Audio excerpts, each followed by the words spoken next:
I'm on it.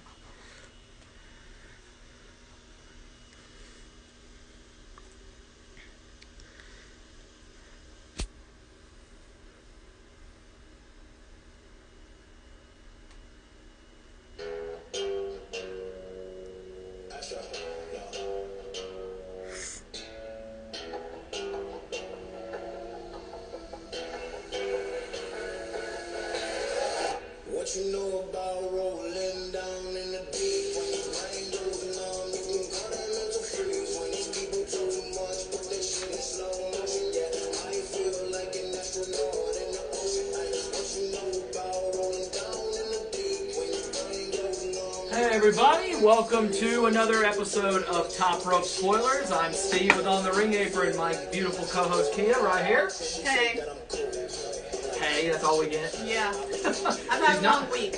Long week today. Yeah, I know what that's like. But welcome to our episode of Top Rope Spoilers, a subsidiary of our On the Ring Apron show. Our tri-host, I guess, Alyssa in the background back there. Say hey. Hey, y'all. Hey. But that was a quick shout out to Masked Wolf for Astronaut in the Ocean for the theme song for Elimination Chamber. These between Masked Wolf and The Weeknd, they just seem to kind of have most of the theme songs pretty much down to a science at this point. That was a good one. Yeah. But again, the pay-per-view is Elimination Chamber, taking us back to the Kingdom of Saudi Arabia. Second time we've been there in the last couple of months in what is supposed to be the final premium live event stop before WrestleMania. We've got our shirt that Alyssa so kindly showed us off here, so we'll have our own little sign that we can point to as we go along. But we're going to go ahead and take a minute here. Thank you for joining us on a Friday or, very early Saturday, depending upon where you're at. A special start time of noon Eastern time, which is like, I think 8 p.m. in Saudi Arabia, so, it'll still be nighttime over there. But with the special unique time of the noon start time plus add in, the fact that it's on a Saturday instead of on a Sunday, it'll certainly make things unique to say the least. But first, before we move into our picks, let's go ahead and check out the scoreboard, and then we have a pair of special shout-outs before we get started. We both went 3-3 at Royal Rumble. You ended up officially getting the Seth Rollins win over Roman Reigns by disqualification, but you did not correctly pick Doudrop. We both missed both the Rumbles this year, so no Bianca bonus. So your win at Survivor Series continues to give you that edge, 4-point advantage with 3 premium live events, I guess, if you include Mania itself. Didn't we elect it's better for me to just go ahead and let Alyssa know all my picks while I'm at work? Somehow, some way, good luck charm over there is the reason I keep doing so good. Been doing a ton better. 2 quick shout-outs, though, before we get started. Of course, we do this live, so we, finding out a couple of pairs of news today. First of all, as fellow parents ourselves, congratulations to NXT superstars Johnny Gargano and Candice LeRae on the birth of little Quill. Baby Wrestling's finally here. Nice. And they got a cute little picture. If you haven't looked at their Instagram, be sure to do so. And then the big news coming out today, immediately following Smackdown the night before WrestleMania, will be the Hall of Fame ceremony. We'll be there live. It will be headlined by no other than the Phenom, The Undertaker.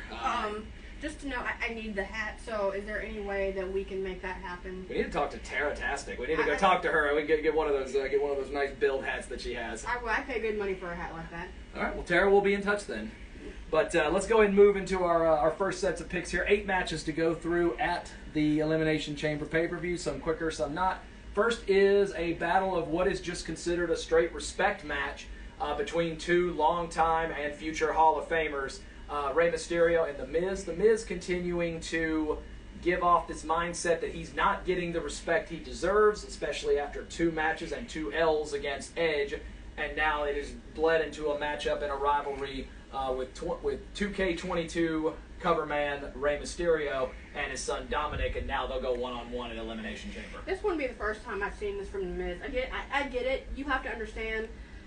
I don't know. I cannot tell you because I cannot get into the mindset or the headspace of The Miz. But you have to understand where he started from. Like, he literally started on a reality TV show that I watched just for him. No offense to the rest of the cast. I watched for him and Coral. But he started there, Real World Road Rules reality TV show. Boy, that's hard to say. And he literally already knew that this was going to be his path.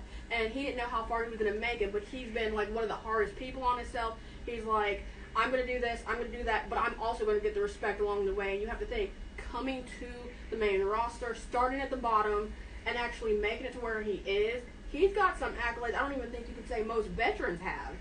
2 times with all the titles. 2-time Grand Slam, the only one. Who else? Exactly. He is in a category all his own. It's not because I'm a huge fan of The Miz. It's just he has literally done everything he said he is, and he's going to earn the respect from veterans, from legends, from everybody, because in turn, more or less in his own way, he gives respect to everybody else.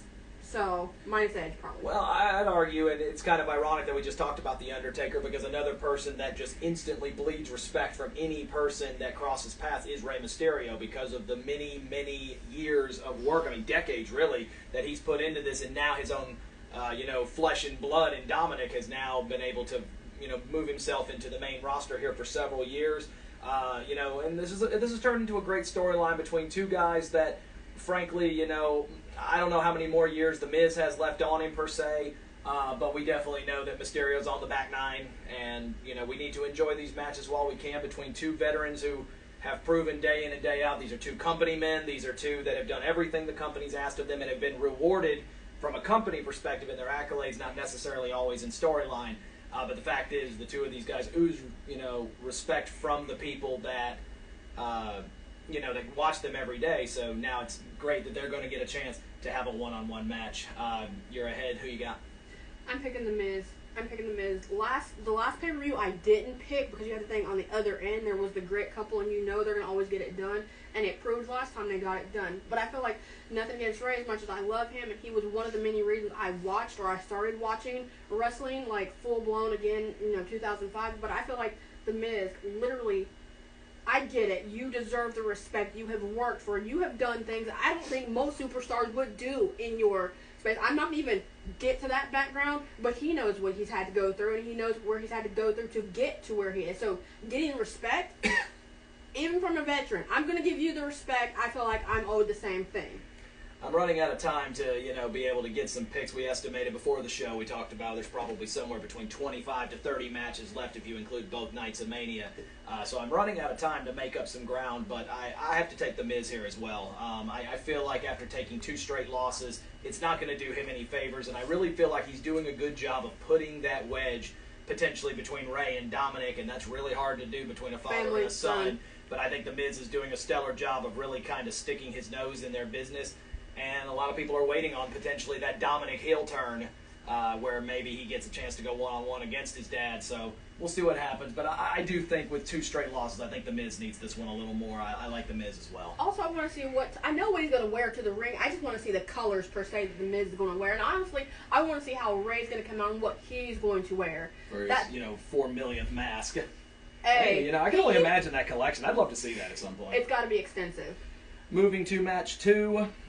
This one is another rivalry match, and one that I think is more here for entertainment value than anything else. We rewind back to a match we saw at Day 1 in Atlanta about a month and a half ago. Drew McIntyre and Madcap Moss. This one a Falls Count Anywhere match. Of course, that means no disqualifications, no countouts. Got to be pinfall or submission. But I really think this is going to be for comic value, but I really don't think there's much to say here other than, the ability potentially for Corbin to get involved.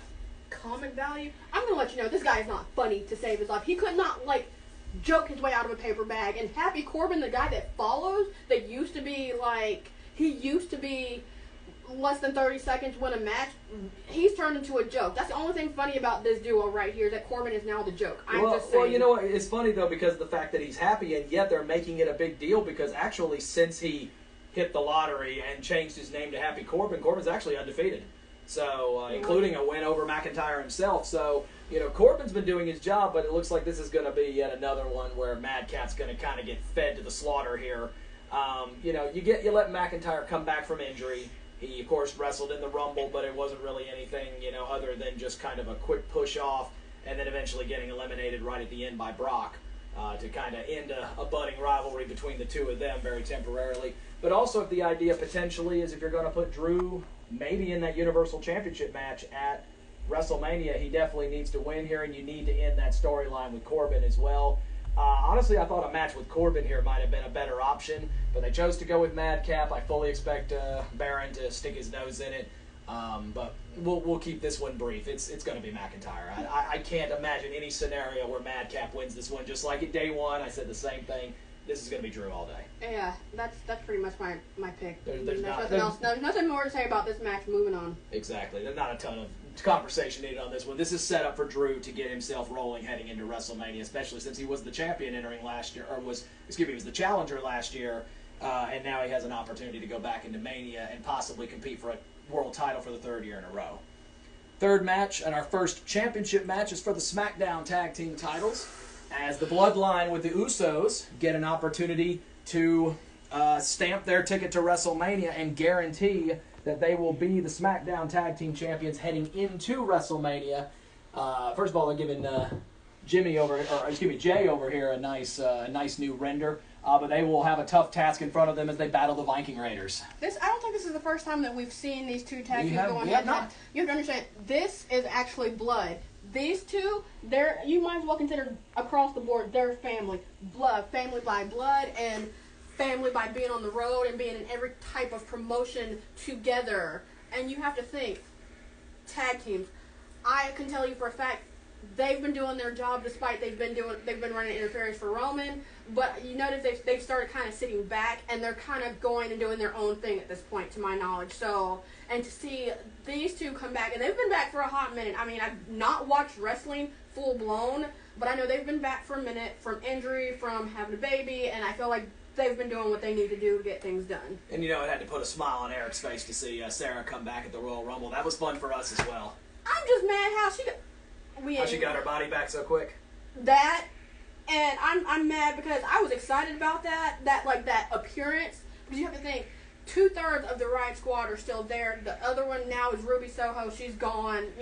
Sad to say, but let's just go ahead and get back to this match. You hit the nail on the head in your promo a second ago. The Usos have had a chance to kind of step back, and Roman's kind of doing his own thing heading into Mania. So, yeah, they're still the Bloodline, and yeah, you still see them together during the promos, but the reality is something that Roman was concerned about at the beginning, which was them having their attention split. Yeah. If anything, they have been able to make sure and finagle the ability to be able to do their job as both the tag team champions, as well as making sure that they are there to defend Roman whenever is necessary to defend their Bloodline. This will be probably the toughest challenge they faced up to this point. And you wonder, is this finally going to be something with WrestleMania looming so large, knowing also the challenge that Roman has later that night that we'll talk about here in a little bit, could the Usos potentially get caught looking ahead? You go first. Who wins it? Who's walking out champs? The ones. The That's ones. okay. I was gonna say I can see the confusion because of where she's standing. So Okay. There you go. There we go. So you got the Usos. Most definitely. I have the Usos as well. Just to me, it makes no sense for them. If they were going to drop the titles, I think they would have done it by now. I could maybe see a disqualification just so that way, you maybe give the Viking Raiders another shot at Mania. Mm-hmm. But I don't see a scenario where the Usos don't walk out of here still the champions, even if it's by hook or by crook. Mm-hmm. But honestly, I think the Usos win clean. I think they are going to set up something to where it's going to be like a multiple team match or something at Mania. But I like the Usos winning as well. I do too. And that moves us to our fourth match, and one that I'm genuinely excited about. First of all, two people that will team together that I never thought we'd ever see team together. And yet here we are. Tag team match in the women's division as Ronda Rousey will make her in-ring return in a standard WWE match as she will team with Naomi, my gal, to take on the SmackDown Women's Champion Charlotte Flair and GM turned back wrestler Sonya Deville. First of all, may I note the renders on all four of these, especially Sonya's. Yeah. That is magnificent. It almost looks hand-drawn. It looks wonderful. But, of course, Ronda Rousey winning the Royal Rumble, choosing, 5 nights later that she wants to battle for the SmackDown Women's Championship, which right now is in the hands of Charlotte Flair. And then, of course, the rivalry between Sonya Deville and Naomi finally coming to a head. Naomi getting her head-to-head victory over Sonya, Sonya costing her a chance to win the Royal Rumble. But then with Sonya having to stay out of play, Naomi getting her championship match and put on a 35-minute classic with Charlotte, only for Charlotte to escape out by the skin of her teeth. But then the 2-on-1 attack leads to Rousey coming down, and now they'll team up in Saudi Arabia. So first of all, I'm going to go ahead and go on record. I still didn't understand. To me, there was no completion, and they might be finished, but what was the start of this anyway? What did Sonya have against her to start with? That's what I'm trying to ask. Don't get me wrong, she's a baddie. I get it. But also, she is too. I'm trying to figure out why. And I'm not going to bring up the obvious reasons, but we all know it's there. Yeah, I really hope that's not the final reasoning as to why, because they can set all the reasons of, you're not good enough, I don't believe you're good enough. Playing the GM role, we've seen the evil GM role 100 times, that's nothing new. But the reality is, you're now looking at this as a potential stepping stone match. First of all, Rousey's first, direct return to the ring, essentially her Royal Rumble match was essentially just her coming in and then just throwing people over and looking like a complete badass while she does it. But now we're going to have to see, can she actually still keep up in the ring, especially when you're taking on two hardened veterans in both Sonya and Charlotte. My thing with that is, and let's go ahead and speak on the women that have had babies and their bodies they come back and they look phenomenal, and I'm still here with my second child and he's 3 and I still look like a blob. I'm just saying. I will plead the fifth, thank you. But my thing with this is, don't laugh behind that camera. I feel like Ronda has come back, and when she first stepped onto the scene, I even made mentions before the show. When she stepped onto the scene, she had nothing but mad respect for each and every woman, past and present, and the ones she was going up against in the ring, and the ones out of the ring. And you could see how much this meant to her. And she came in and she took it seriously, and she was fighting who she had to, and she was doing what she had to do. And she hasn't been the one that's like, well, I'm not going to compete with this person. I'm not going to team with this person. I have never seen her turn down anyone at the time of being able to work with someone to get something accomplished. Across the board, I'm very excited for this match, but you also understand I like tag matches. I love women's matches. That is no secret. I'm excited to see how this works out, especially when you have two people on the same team and you have the other two people on the same team who never, to my knowledge, have ever worked together. So I want to see how that's going to work out, how it's going to turn out, and how it plays out. Does Sonya still feel like she's got to one-up Naomi? Does Ronda notice that, and does she kind of let down her guard, and then Charlotte attacks her thing, and she's got the advantage going in? Or does Ronda pretty much do what she's always done, and she's got her head on a swivel? Well, also you wonder, is Sonya, who has become maybe a little too inwardly focused at Naomi, is she going to end up running into the juggernaut that is Ronda Rousey? And along the same lines, Ronda playing protector at this present moment, is she going to get caught because she's too busy trying to help Naomi keep her fight even? Is she going to get caught by Charlotte? And this rivalry dates back years.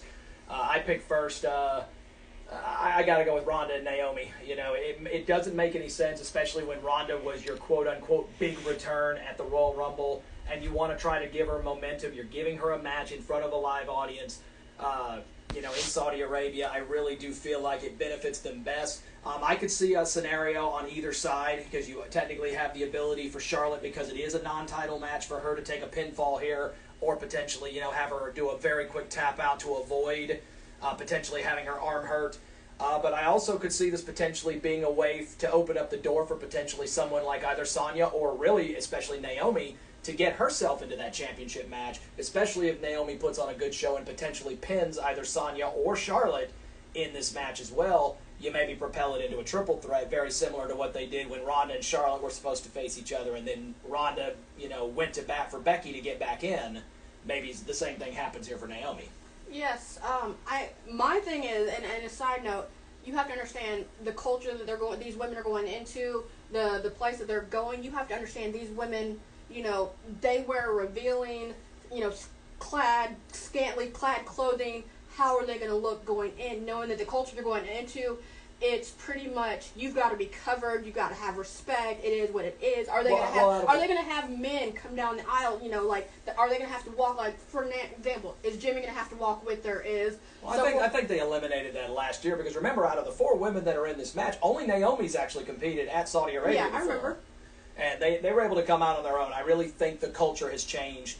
There's still a long way to go. We're not going to get into politics like that. You make your own judgments. But I really think it's opened up a lot more. They still got to wear the T-shirts and the long sleeves and the long pants and everything. But, it is what it is. And it'll be curious to see especially someone like Ronda, who has always had one look, You know, how is she going to be able to handle a crowd like this, and how will they treat her over there? But anyway, I made my pick. You're up. I'm gonna have to go against Ronda and Naomi. I still feel like Sonya, there's something in the back of her mind that said, you know what, she got me, we're supposed to be even, but I feel like there's something in the back of her mind that says, this is not through, I am not done, I'm going to go over to another place, I'm going to show you that I'm still in charge, even though I have to be in the wrestling gear, by the way, which is phenomenal, I love it. And then Charlotte, I feel like Charlotte has to play both sides, being heel and face, and technically Sonya has to. I feel like they're going to come out as being the heels, because they are, and I feel like they're going to pull out a victory. You have to think, these two will never lose, but these two will never lose either. Who's going to come out one up in the other side, and how is it going to play out? My pick, Charlotte and Sonya are going to take the win. All right, so this is the first one we're going opposite ends on this one. So, it would be my chance to, I guess, either get it back in or go further behind. Further behind. Thank you. You're welcome. And, you know, it is important that you made note of the fact that, you know, the times have changed when it comes to the women. You know, there was a period of time when they had these events in Saudi Arabia where no women were allowed on the card. I remember one in particular where the only woman that was allowed to be out there in any form or capacity was Lana. And it was to walk out in the full shawl and everything else with Rusev, and then she had to go to the back off the stage the moment that he started walking down, and that was it. Yeah. This pay-per-view, or premium live event, I'm still getting used to it, sorry. 12 women on the card. Like, that's a long bit of change since, you know, even just a couple of years ago. And with that, we do move into another women's match for the Raw Women's Championship. Current legend versus all-time GOAT level legend for the Raw Women's Championship, as big-time Becky Lynch will defend the Raw Women's Championship against the Hall of Famer Lita, ironically the woman who introduced us to the Raw Women's Championship all the way back in Dallas for 32. And it will be, again, not just for the Raw Women's Championship, but also for the opportunity to be Raw Women's Champion heading into WrestleMania. Here's how I feel about this one. Y'all have to understand, over just the last year, my past has met my present in women's matches, tag team matches, men's matches. This right here is my past. That right here is my future or present. And I'm excited to see how it works, how it's going to play out. You have to understand, she's a veteran. She's retired. She's been in the Hall of Fame. She's done it. She's been around. I feel like there's going to be a point where she's going to one-up Becky, and Becky's not going to see it. And you have to think, Becky literally keeps her head on a swivel, and she sees everything. Example, she saw when Liv was about to travel back to her home and attack her, but it wasn't her she was attacking. So I feel like Lita will somehow one-up and find a way to catch Becky off her guard. I don't know how it's going to happen. I just feel as a veteran and as a Hall of Famer, I feel like she's got something.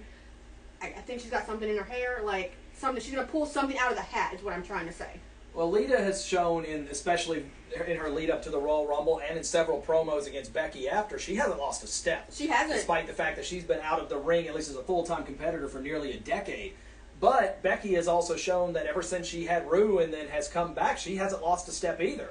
She has been easily just as dangerous and just as effective in the ring as any woman that is currently on the roster, possibly past or present, in terms of, you know, her overall appearance, her overall demeanor, as well as her championship reign. She can do it as a face. She can do it as a heel. She can do it as a heel that people are cheering, and she can do it as a face that people are booing. Like, she can live in any environment.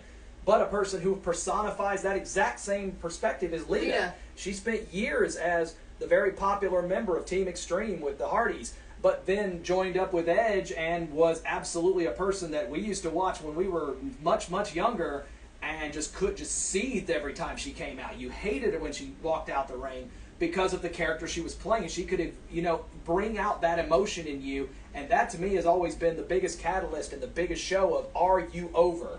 Is can you elicit emotion from your audience? Lita's been able to do that for almost 3 decades. Here's my thing, and I know we talk about it, and I know it's been stated, and I know we go to some pay-per-views and we go to some house shows, and we're like, there's just, not naming no names, there's some people that you just don't hear nothing. You can hear crickets. That's the one noise you don't want to hear. It's silence. Not Lita, not Becky. You can love them, you can hate them, you can despise them, they can make you see it, but they're going to pull that emotion from you one way or the other. You're up here, Raw Women's Championship match and the title heading into WrestleMania. Past or present, who takes it? I'm going to put my vote on Lita only because I feel like I need to see her with one more good run. And I want to see how she's going to do it, what she's going to pull out of the hat. Is she going to return to the Lita of old while still being the Lita of new? And by the way, she looks good doing it. I'm not going to even... But, I mean, nothing against Becky. You know how much love I have for Becky. I feel like since she's been back, she's been a really hot commodity. And even she's saying so herself on being... Have to have Becky Lynch holding the championship heading into WrestleMania in order to in order to be able to have Becky in a big level match at WrestleMania. So it could make sense, especially when you know you need that added swerve heading into WrestleMania. Do you put the championship back on a Hall of Famer like Lita and give her that month reign? It's not like it hasn't been done before. They've done it with Goldberg. They've done it with Brock. They've done it with, the list. There's several lists of people that they will put that title on them at the pay-per-view directly before, so that way you can be able to get that good storyline run here. So I definitely could see it. I'm going to go against it, though. I am going to go with Becky to retain. Frankly, I need the point, so that's kind of where my pick was going here. But I'm going to give it to Becky because not just I think she retains, but also for what I honestly feel is going to be the promo of the year up to this stage and probably going to be it. She hit a line that it really hit home. She said, without Lita, there is no Becky Lynch.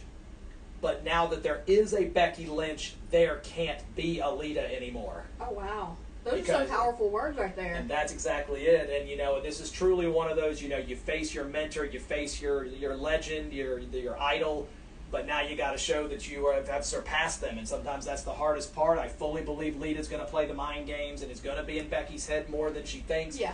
But I think Becky finds a way to get to Mania with the title still in hand. We'll see. Moving to our sixth match and our second to last championship match, and it is for the Universal Championship. Match that was supposed to be the main event of WrestleMania 36. That, of course, was the empty arena Thunderdome WrestleMania. But, of course, that match did not happen due to Roman needing to step out of the match. It now happens here in Saudi Arabia for the same Universal Championship and a spot in WrestleMania on the line, as Roman Reigns, the head of the table, will defend his Universal Championship against the icon and Hall of Famer Goldberg. Are you gonna make me speak on this match? You have to. It's part of your job. Y'all already know I don't like this man. There's nothing to say about him. I think you need to go into full-blown retirement. I think you need to go ahead and sit your old self down. I get we're both Georgia fans, but Georgia Tech here, so at this point, Georgia, the Bulldogs have done their job. At this point, I'm pulling for Georgia Tech. I'm pulling for Roman Reigns. I'm pulling for the long head bronze Adonis. Literally makes every woman, you know what I'm talking about, Alyssa. Do as you do. That, he's not even here. Quick pick. I mean, this does seem like it's kind of thrown together here, and that's no disrespect to Bill. You know my feelings on him. I watched him in WCW. I've made many was a fanboy comments about Bill Goldberg in the years when I was younger. He absolutely was my favorite growing up. But it is kind of rough to see him returning back for these one-off matches. A lot of times not for for major championships. But the one thing that really makes this one hard to pick is because it's in Saudi Arabia, and every time Goldberg ends up in Saudi Arabia, something that shouldn't happen happens. He was supposed to, roll right through the new Hall of Famer, The Undertaker, and instead he got concussed a couple of minutes in and looked awful. You saw The Undertaker visibly angry at him during the match because he had to carry his 260-pound rear end through that entire match. But then he goes, and in less than 4 minutes, he ends the undefeated run of The Fiend and wins the Universal title. He then beats Bobby Lashley, who had just had a WWE title reign for the records. It's like, when he goes to Saudi, something happens that's not supposed to, and it's not like they haven't put the Universal title on him just before Mania. They had him beat Kevin Owens a few years ago to get it, ironically to face Brock, and then they put it on him again to go into Mania and was supposed to face Roman. Instead, he lost to Braun Strowman. But you don't know what's going to happen here. Roman, of course, trying to make history here is now by him facing Goldberg. He now has faced every previous Universal Champion that has existed up to this point and has retained against all of them. except Goldberg himself. Can he finish the run? Here's my thing. Here's my thing. I'm going to put it out there respectfully, not, okay, Roman, Joe, Tribal Chief, head of the table, whatever you want to call this man, Universal Champion, Monday, you might as well call him Monday Night Raw, because when he goes over there, he pretty much, it is what it is, he's Monday Night Raw, Friday Night Smackdown, and he's even mentioned this. Mm-hmm. If you don't run your Tribal Chief, head of the table self through this man, knock him out, put him under, we're going to have some fighting words, and I will have to fight you myself. And I am 5'5", sir. Do not pat me on the head. So, obviously, even though you were technically supposed to pick second, I think she's more than made her pick. She's taking Roman. Oh, yeah. I'm sorry. This might be the first time, we'll have to go back and review, this might be the first time she's taken Roman in his entire run. She hadn't sided with him much, but... No, what I do is... but, unfortunately, this is one I can't turn back the other way. Roman retains here, you know. I think this match will be better than advertised. I do believe that Bill looks like he's gotten himself together. It looks like he's in better shape, you know, and I think he's taking this match seriously because this match was supposed to happen almost 2 years ago, and it didn't happen, and now you're getting the opportunity for it to show up here. Goldberg, of course, doing it without any backup. You don't know if the Usos are going to get involved, if they even can get involved. The only part that you question is, of course, you got Brock, who, of course, has already picked the Universal Championship as his title for WrestleMania, still potentially looming. Is he going to potentially stick his nose into this in a match that you know you're going to need a winner? But I do think Roman finds a way to retain. Never would I have thought in my entire time of Roman being champion that I would say I would like him and Brock. I want Brock to actually run in and suplex this dude straight back to wherever he came from, non-existence, please. I don't think she likes this man. I think she's made that perfectly clear. Really? Not like him? Really? No. Who said that? Exactly. God. The last two matches are both going to be inside the Elimination Chamber. You knew because of the name of the pay-per-view you had to have it. So we're going to set these up as our two main events. The first one is the Women's Elimination Chamber match. This is, all the competitors are from Monday Night Raw, and the winner of this match advances to WrestleMania to face the winner of Becky Lynch and Lita for the Raw Women's Championship. Rhea Ripley, Bianca Belair, Liv Morgan, Doudrop, Nikki A.S.H., and the returning Alexa Bliss, in whatever form she chooses to show up in, will be battling it out inside the Elimination Chamber. Of course, two women start the match. 5 minutes later, another woman steps in until all six are in. Pinfall or submission is the only way to get eliminated and then get removed from the chamber. Last woman standing heads to Mania. The only thing that has been established up to this point is that Bianca Belair will get to enter the chamber last. Thoughts? Okay, is she going to have her mind right? Is she going to have her mind on the job, or is she going to have her mind on Lily? Is she going to have her mind on therapy? Is she going to have her mind on... Well, according to her, she's done with therapy. But we've seen Daniel Bryan and Kane say, "Oh, I'm done with therapy," and hug it out, and yes, no, yes, no, no, yes, no, yes, no. Is her mind going to be right? Is she going to sit here and think she got to, run the whole entire match being almost a superhero or almost a supervillain, whatever you decided to portray yourself as? Is she going to be able to have her mind right? Because these two used to be former tag partners, and now they're not. The only one I can see that I feel like would have their mind right, the last competitor. Rhea? No, the last competitor entered the match. Oh, okay, Bianca. Then, you said last. I figured she was pointing down here. Okay, the last competitor to enter the match, Bianca, the EST. We know everything. Doudrop, one of the most bad to the bone, can rock a leather jacket and plaid. I'm going to tell you, to big girls everywhere, she's doing it. She is making y'all look extremely good in leather and plaid. Love you, Doudrop. Just change the name. And Liv over here, I feel like these three right here will be perfectly fine. These three are the ones I'm concerned about. Okay. Well, I mean, you look at it, and I could legitimately see any of these six getting a shot at the championship. First of all, you're looking at 4 former champions, and then you also include the fact that Doudrop has had, several great runs when she was back in UK. Mm-hmm. Didn't get a chance to win the championship, but certainly was a threat to, all of the champions, especially during Kaylee Ray's reign over in UK.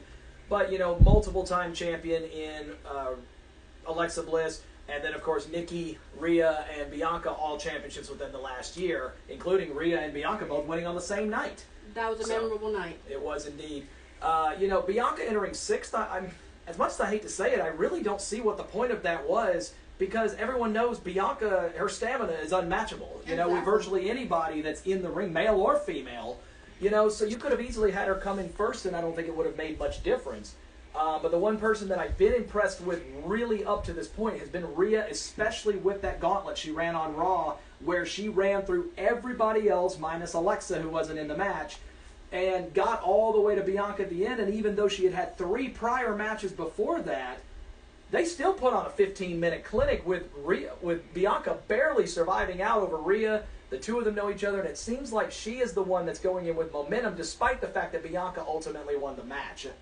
So, again, every one of these women have had a storyline within the last calendar year around the Raw Women's Championship. Now, all of them have also had their own personal issues with Becky Lynch. Ooh, So yes, now, ma'am. Again, we're kind of looking ahead. We're assuming potentially Becky retains if Lita wins. Whole different storyline. Ballfield, yeah. But they've all had their issues with Becky and over that Raw Women's Championship. So I really don't think in storyline, I think you can write a great story with any of the 6. But only one can advance to Mania, and that's where we've got to pick. Don't get me wrong, I love the fact that Becky came back, she did what she did, but I'm still real salty, and I'm going to need like 2 fries for as salty as I am. The fact that she took one of my absolute favorites, and in 26 seconds, I'm still salty about that. There's no way. There's a lot of end game there that something's got to be done with that. As we love to say, there's a back of the head punch coming for Becky. We just know it. But you go first in this one. Why do I just see Becky on like a motorcycle just waiting for it? But anyway, so but you gotta pick one. Who's going to Mania as the challenger? I'm gonna go ahead and tell you. I feel like honestly, I've picked this one in particular person for several matches, and I did well picking this person. It's no mystery. We're gonna go ahead and I'm gonna say the EST. I feel like I know in my gut that's got a lot of stuff going on in it. We won't speak on that. That she is going to go ahead. She's going to make her way back to that title, and she's going to have thought about it at this point, and she's like, now I know. I've worked with Sasha. I've had to go up against every one of the 4 horsewomen at this point. I'm going to know what to do. Have my head on a swivel, make it all the way back, and I'm going to take out the one that came and took my title that I worked hard for because you weren't here because you were off having a baby. So I'm picking Bianca. I'm sorry. That was a long-winded way. Sorry. It was the SmackDown title at the time, but but who's counting, right? Different color. And honestly, I have 0 problems with that story. One of our audience members sitting here saying, I don't see a happy ending in this one. So I'm curious to see which way that means he's leaning. But, I definitely could see Bianca, and I do believe that Bianca is going to be in the main event Raw Championship match against Becky or Lita or whomever is waiting at the other side. But I'm going to go on record to say that she is not going to be the one who's going to win this match. I'm going with Rhea Ripley. Okay. Rhea set herself up for absolute terror by proving that she can mow down every other person in succession by herself. And she still went another 15 minutes. Bianca had the advantage of going last in that gauntlet, and now she has the advantage of going last in the chamber. Will Rhea learn from her mistakes of 5 days ago and be more ready? The wild card, of course, being Alexa, because you don't know which Alexa's going to show up. Is she going to be out there having fun, or is she going to be out there back in 5 feet of fury Alexa that won 6 championships? She knows how to win big matches. She's also the only one besides Bianca who has won a chamber match before. So Alexa knows what she's doing and knows how to conquer that chamber against former champions herself. But honestly, I like Rhea. I really do think Rhea finds a way. Maybe Alexa kind of opens the door for it to make it a little bit easier, whether she means to do it or not. But we'll see how it all plays out. But I think Rhea wins this. I have a question. I was reading somewhere that there was supposed to be a 6th mystery person. Didn't they kind of spoil that surprise? That was Alexa. Why would I would have preferred to actually wait, have that spot blank. I also don't think they got the person right. Oh, You know, who do no you- no disrespect to Alexa, great competitor. I can think of 2 or 3 other names. Okay, go ahead. You know, Who? Bailey, Oh, Trish. you know what? Yes. You know, like Because you isn't know, Bailey? Isn't she ready? Bailey's been medically cleared for some time now. And that would have been And huge. you know, where are you holding her back? Sasha. Where's Sasha? You know, because again, able to compete at the Royal Rumble, even though she didn't go for that long. I know she's out filming stuff, but at the same time, you know, like the door was open. And I'm just saying, even if it was Alexa, fine, let it be Alexa, but hold that mystery until the time of the match. It makes it mean that much more. You didn't need to spoil it that night. And what Bailey do you bring back? Do you bring back the hugger? It Do you doesn't- bring back the co-host? Do you bring back the one ding dong? What Bailey do you bring back? Anyway, You bring back champion Bailey. There is you who go. Bring back. And that moves us to our main event, which is what we expect to be the last match. It's still inside the Elimination Chamber, but this one is for the WWE Championship. And, of course, the main event spot at WrestleMania. This will be the only championship defended in the chamber this year. I'm so sorry, y'all. But we have, of course, the almighty WWE Champion once again in Bobby Lashley defending his championship against the Beast Brock Lesnar, Seth freaking Rollins, let me get that right, Riddle, the phenomenal AJ Styles, and Mr. McMahon's hand-picked protege in Austin Theory. You now look at a match like this, and of course Brock has made it very clear, you know, with him holding that Royal Rumble victory as well and already having picked the Universal, if Brock does win, now all of a sudden the main event of Mania becomes title versus title, and we possibly are seeing the Undisputed Championship on its way back here soon. But this deserves to main event, and I believe it will. And there's a lot of star power in this match. a lot of star power. You have to think the Architect, the Messiah, the Seth freaking Rollins. You have to think about the last pay-per-view we went to. Shield. You have to think about there's been many evolutions of Seth Rollins that you can't do no wrong with. And then you have the phenomenal AJ Styles, who's been to literally every promotion and has done what he's supposed to and has done everything and has come out on top as champion, and then to be the surprise entrant coming back or entering into WWE. Then you have the original Bro. Okay, and he has done well. It has served him well to team up with the Rangers at first. You know, I thought it was just a joke, and it's just going to be ha-ha, he-he. But you see he took his role in, you know, following or doing or, you know, understanding how to be a better wrestler by a veteran Randy Orton who has been around, who's done this. Then you have Austin Theory, who had to leave and has come back and has been, you know, literally Vince McMahon's, you might as well say child, since he literally kicked his other child to the curb. I'm just saying. And then you have. Is it too soon for that joke already?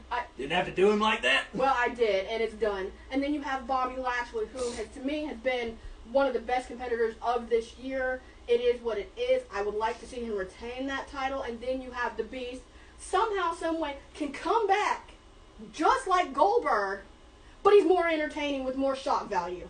Yeah, I was about to say, we've been seeing Lumberjack Brock and Cowboy Brock. Farmer Brock. I need Boombox Brock to come back for one night. I need, Lord, I'm not even going to dare try to dance on here. I did Cardi B back at SummerSlam. Go back and watch. It's as close as you're going to get. I need Boombox Brock to come back at least once during this run to Mania. To all my older, more wiser, been around the block people, for the longest time, I thought he came back as Cabbage Patch Kid. Look at how he dressed. Go back and check out all the Cabbage Patch pictures. That's what I thought he came back as. No offense, it is what it is. We could spend an hour just standing here, and we won't. Don't worry. But we could spend an hour talking about the accolades. That you could roll out a list a mile long of what every single one of these competitors. I mean, even Theory, who probably has the shortest list of them all, still has a career accolades list that goes on for quite some time. Riddle, his MMA background, won championships here in WWE already. You've got 4 former multiple-time world champions, with Rollins, Brock, Bobby, and Styles, all of which could easily main event WrestleMania. The only thing that comes into play is the idea of the title versus title. You're basically giving up one main event in making Brock versus, Roman a title versus title match if Brock wins here, and yet it's the one that seems to make the most sense, and yet again also it's at Elimination Chamber where virtually anything is possible. So, you look at this, and I could tell you a storyline for each and every person. You've got Theory, who McMahon could say, be prepared for anything, and then they could make him run the gauntlet with the title at WrestleMania. Riddle set him up with a match with Randy Orton, where Randy Orton gets himself in, and then it's student versus master. You've got Styles. You could maybe have him battle with Edge in a legend versus legend match. Rollins, good Lord, put anyone up there. Kevin Owens, put a legend. You could put Edge up against him. They've had some good rivalries already. And then Bobby and Brock, again, we know where Brock's heading for Mania. And then Bobby, same story. If he wins, who do you want him to battle against at WrestleMania? The storylines literally write themselves. You can't really screw these up in terms of it. But I pick first, and as much... Don't say that. Don't say you can't. As much as I want to pick a swerve here, I want to. My heart really wants to. I can't. I got to take Brock. Brock is the one that makes the most sense to win this match, win back the WWE Championship, and make his battle with Roman title versus title. Whether that means Brock is going to win both championships and fuse them back into the Undisputed, or whether you've got Roman now with his star power able to appear now on both shows, which brings the Usos with him, brings Paul Heyman with him, and sets up the finale of what has been, 7 years of rivalry matches between Brock and Roman, and also their third different main event. It's the one that makes the most sense, and I hate it because Bobby deserves to have another run in front of a live, full audience, 100,000 plus in Dallas as the champion. Unfortunately, he's not going to get it. Can we mention what you already kind of knew, and that it is what it is, that Heyman and Roman and whatnot, it was a setup, and I'm saying, no, it's not. It's not a setup, and It was a setup. Don't know if it wasn't a setup, and Brock didn't expect it. Called it. And was upset about it. Yeah, we've called things in the past, and we kind of saw it. Bianca Royal Rumble. But either way, you made your pick, right? I'm taking Brock. Like I said, you've got better entertainment value, shock value than the other dude on the pay-per-view. Premium entertainment, whatever you're Premium calling it. live. Whatever, okay. PLE! I am pulling for Seth. You can't go wrong with Seth. Is he going to come out as Seth freaking Rollins? Is he going to come out as the Architect? Is he going to come out as the Messiah? What is he going to come out as? That's my money. If I had a lot of money, it would be on Seth. Interesting twist here, by the way. We mentioned the fact that Alexa was the only one that had won an Elimination Chamber match. There's actually only been one person in this match that has successfully won an Elimination Chamber match. It's Bobby Lashley, and you've got to go all the way back to the ECW. Good Bobby times. Lashley, Good almost times. a decade and a half ago, to have him win it December to Dismember when he was to win the ECW World title. But he is the only one to step into Elimination Chamber and walk out a winner. So the Chamber record doesn't favor anybody in this match. A couple of people stepping into it for the very first time. But we'll see how it turns out. But you said you're taking Seth, and that's not a bad pick. Seth absolutely has the star power and is deserving. It's been 3 years since Rollins has held a world championship. You got to go all the way back to 35 when he beat Brock to win the Universal Championship back when it was still red. You got to go back to that to find the last time that Rollins was world champion. Wow. So it's been a little bit. It's overdue. I hope so. I hope he gets it done. All right, well, early start time tomorrow, 12 o'clock, noon Eastern. So if you're, West Coast, you're getting up at like 9 a.m. for this. Goodness gracious, that is early. But hopefully you guys enjoyed it. If you're watching this later on YouTube, we have polls up as to who you guys think are going to win. So by all means, go back through the community tab, pull up your polls. Tell us who you think's going to win.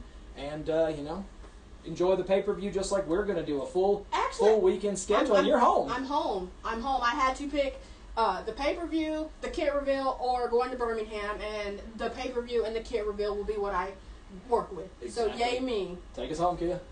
Home. I'm home. Jesus. ET phone. Okay, Anyway, let's go ahead and wrap it up. It was good having to be here. Thank you. Thank you to our videographer and our girlfriend Alyssa for Try host. for making this work. Without her, we couldn't do it. Also, for Steve, putting the projections and the pictures together, I know it takes a lot of work. I'm not going to do it. I'd rather stand up here and talk all day. But to y'all, enjoy the show. Let us know who you think wins, why they win, so forth and so on. Peace. I'm about to go eat. What you know about rolling down